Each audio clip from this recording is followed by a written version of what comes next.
Hi, BookTube, and welcome to another nonfiction review.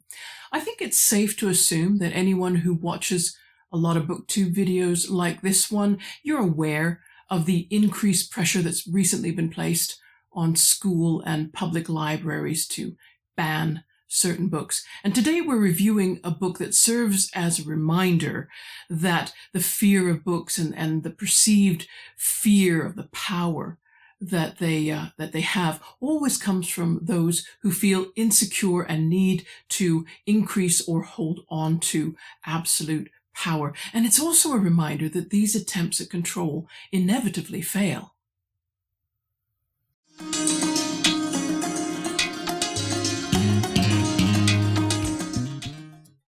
Today we are reviewing the Stasi Poetry Circle, the creative writing class that tried to win the Cold War, by Philip Oltermann, published in 2022, 201 pages of which 182 are the text, a very short piece of non-fiction.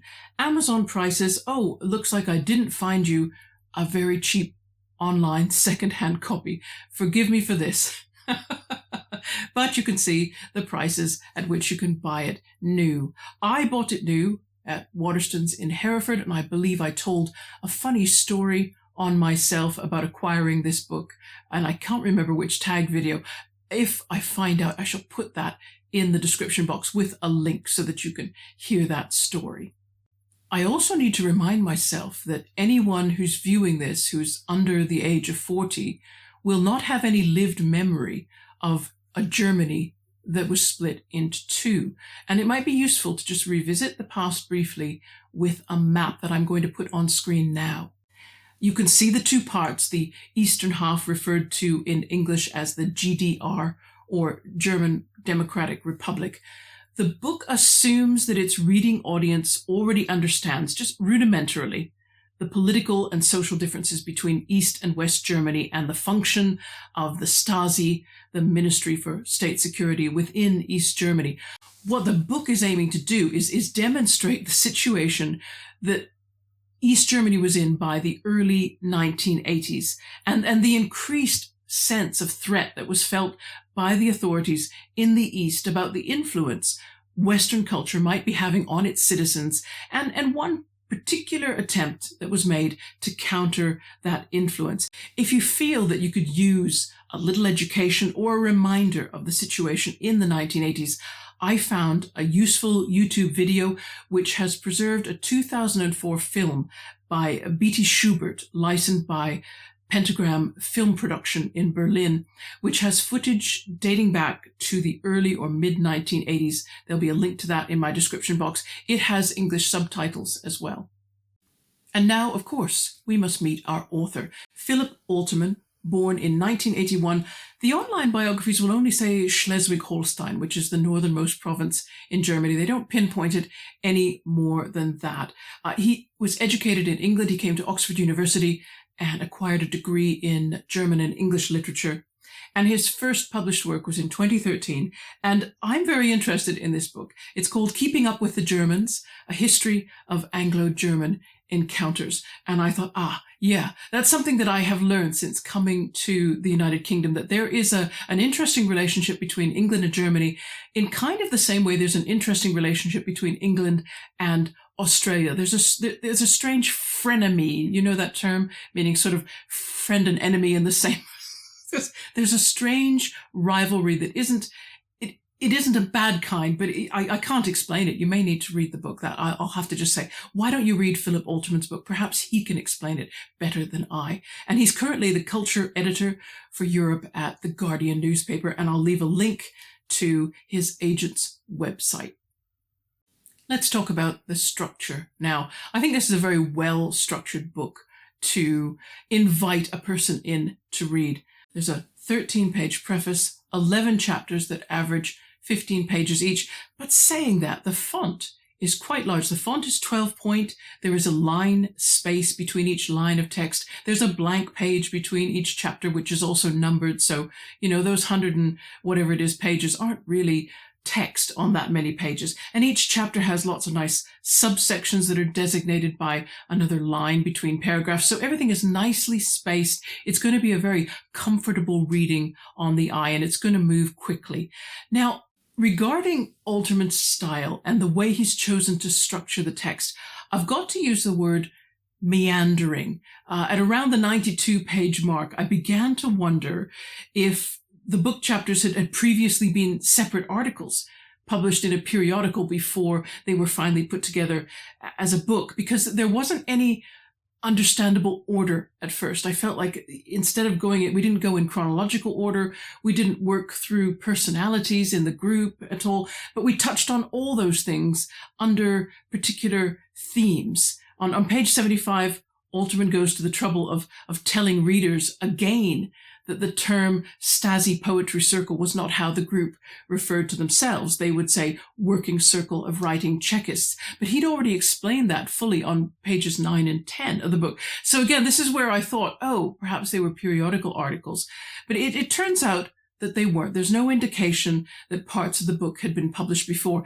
Reading Oltermann's acknowledgements, that's where he made it clear that this concept was always going to be a book. But the reader, I think, needs to be prepared for an organization of the material that is more tied to poetic concepts than it is chronology or personality. The chapter headings will let you know the theme, and I'll give you a little glance now at the table of contents so you can see the chapter headings. Yeah. So the chapter, for example, that's titled Persona, that does look at the background of the Poetry Circle leader, Ewe Berger. And it draws a detailed portrait so that you know what kind of man he is. And then the chapter titled Bathos, which discusses how bloated the Stasi became in terms of the sheer number of officers it employed. And it had to employ, because you can never have enough people to spy on the people who spy on the people who spy on ordinary citizens. That's how absurd the situation had become by the early 1980s.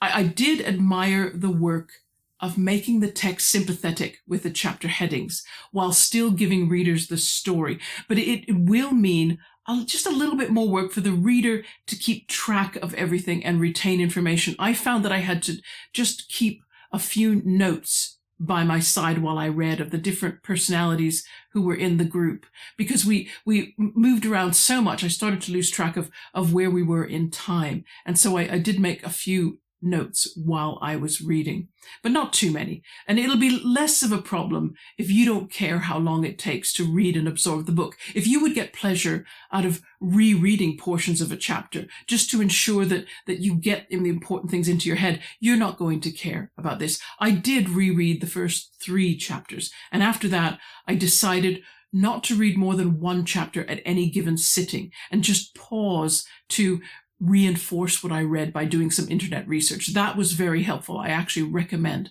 that method.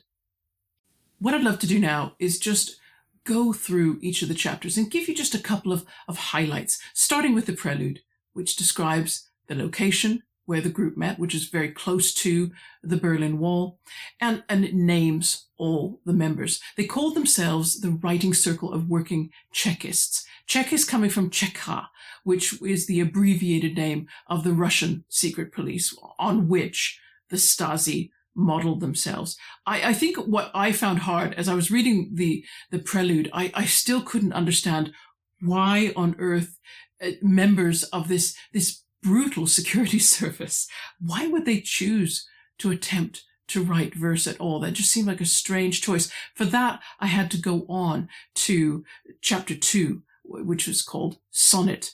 And it talks about Johannes Becher and the first few years of the GDR when Germany had just been overthrown, and you have Soviet troops and American troops and British troops and French troops all in the city, and they're working out which parts are going to be their areas of influence. And there's a new idea that a state can be formed within Germany that would be anti-fascist, therefore pro-communist. And it drew a lot of people who had to go into hiding, during the war because they were communists, and they came back into Eastern Germany, into the eastern sector of Berlin, and they were wanting the communist state to be one that encouraged a flourishing culture, because in their mind, fascism was anti-culture. And so it wasn't so odd from their point of view to be trying to create a state where culture was put forward, where culture was prioritized. And for that matter, also one whose citizens were culturally literate. I'm going to read some passages now from pages 23 through 29, which give you a clearer picture of this. That version of the story starts with a plane breaking through the smoke-filled sky above Berlin to land at Tempelhof Airport on an airstrip surrounded by smoldering black ruins. It's 8th of June, 1945, just over a month after Hitler's forces in the city have surrendered to the Soviet army. One of the passengers on the plane is Johannes Becher, a 54-year-old Bavarian poet and recovering morphine addict who has spent the last 12 years in Russian exile due to his membership of the KPD, the German Communist Party. The barbarism of National Socialism, Becker believed, had been expressed most profoundly in its disdainful treatment of culture, the mocking of artists, the hounding of writers, the burning of books, an attitude best summed up by a line in a play by the Nazi poet laureate Hans Jost, commonly misattributed to Hermann Goering. Whenever I hear the word culture, I unlock the safety catch on my Browning. As Becker was being driven from the airport through the ravines of rubble, he decided that any effort to rebuild the country of his birth needed to put culture back at center stage. Becker had a plan for what politics needed to do in order to bring about the impossible. He was a key member of the reformed German Communist Party in the Soviet-occupied zone and spent the next few years in a flurry of activity to achieve his dream. Becker founded the Kulturbund, a cultural association dedicated to the renewal of German culture, sending representatives to the lower house of the new East German parliament.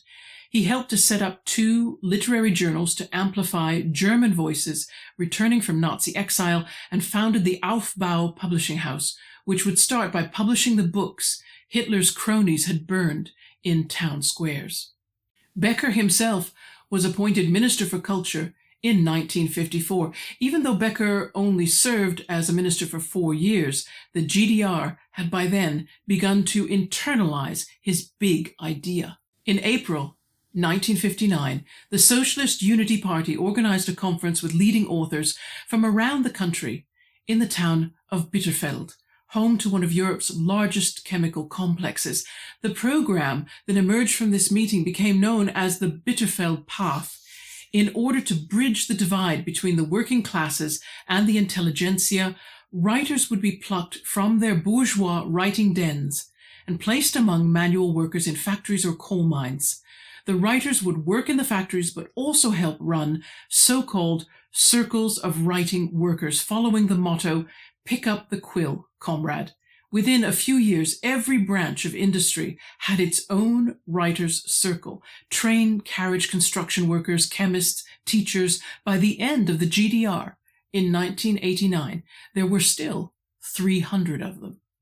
And I think it was that point that finally helped make sense of the very existence of a Stasi poetry group. I hadn't realized the strong reaction against fascist destruction of culture that many authors and artists were championing as they joined East Germany just after the war. That, I think, gave a context and a background to the rest of the book.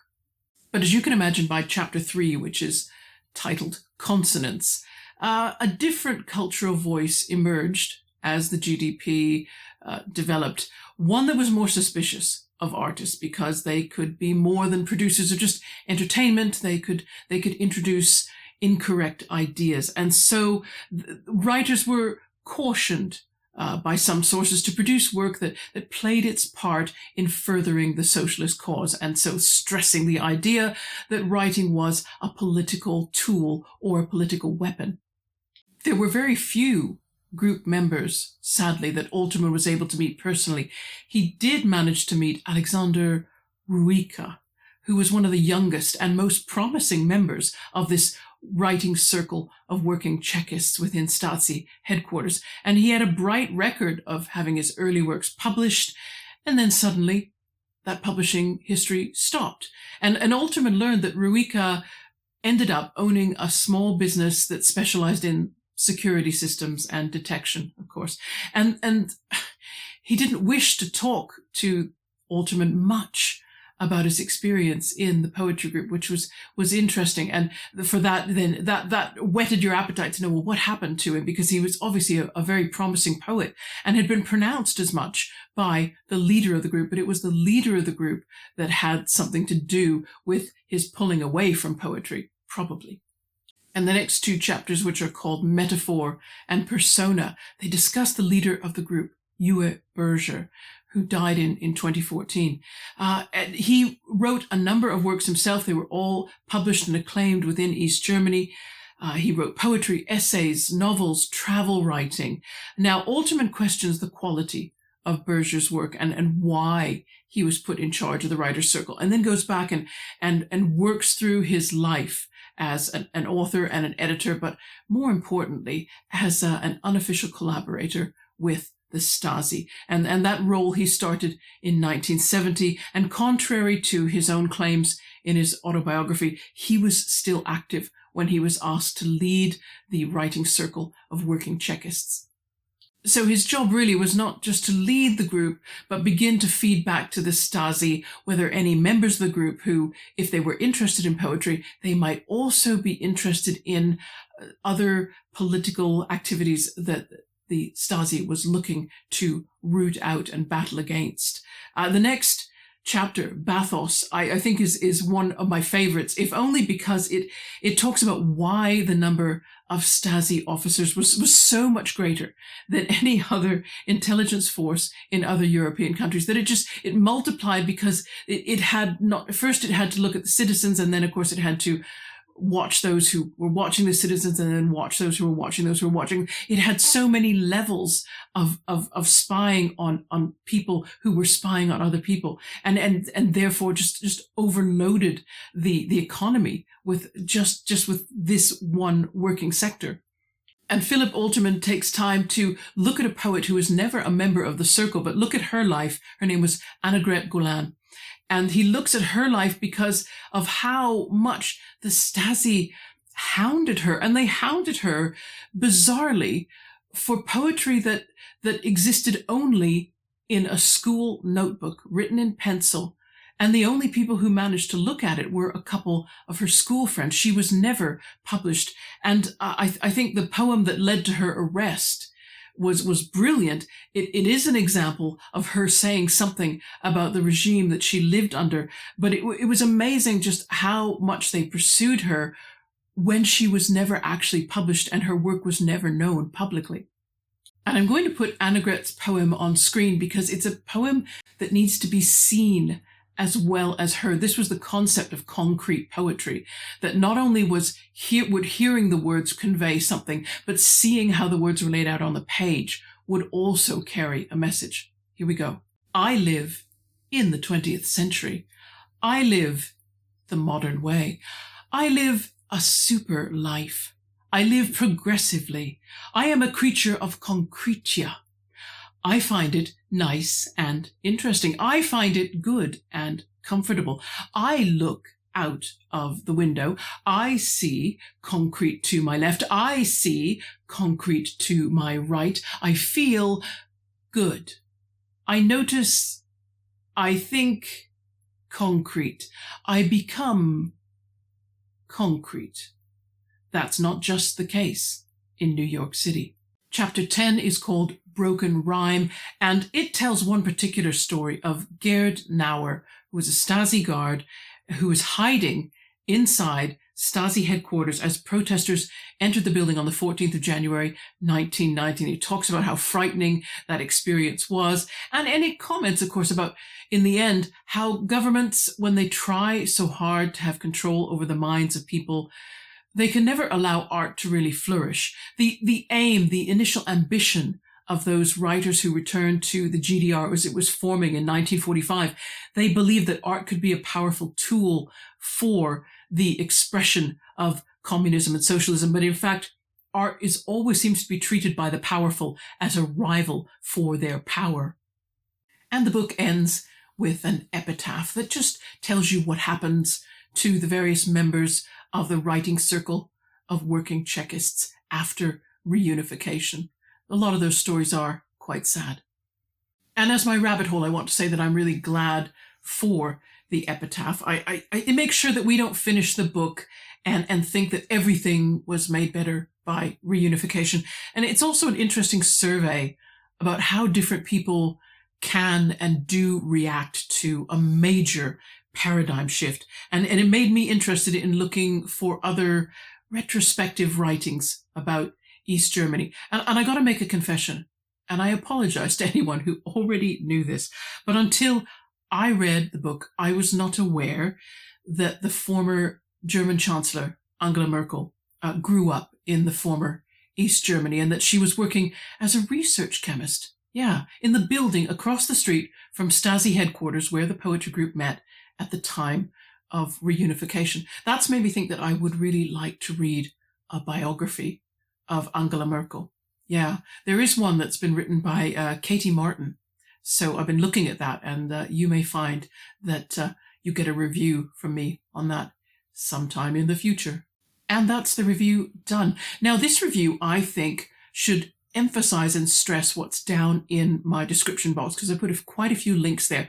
If you really do know nothing about a divided Germany and how it reunified, the circumstances which led to it, I have posted a link to a short video. I don't recommend it if you know more, because it's very elementary in its presentation, very Western biased, but it gives you a sketchy beginner's understanding, if you will. And then you can fill it out with some of the other links, which look at the buildings, the Stasi headquarters. There's a film that just goes around those buildings shortly after the Berlin Wall fell.